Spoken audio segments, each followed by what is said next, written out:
حسرت را روان بینی.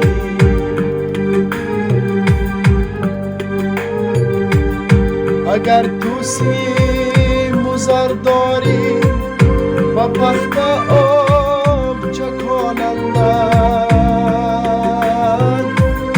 با حلقت می رود یا نه که آن را در گمان بینی.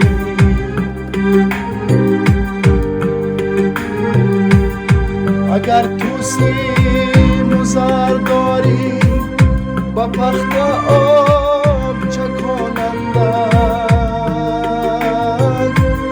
با حلقت می رود یا نه که آن را در گمان بینی.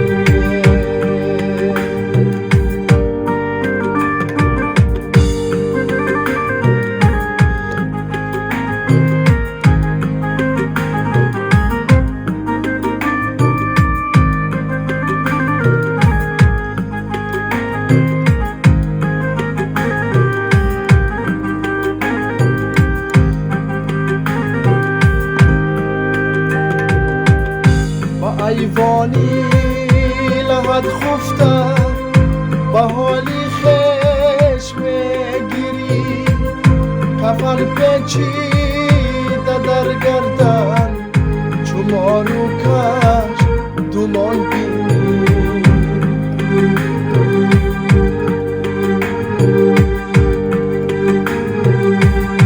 اگر روحت کند پرواز باید جانی بیخواند، تمامی مال و اموالت با دستی دیگران بینی.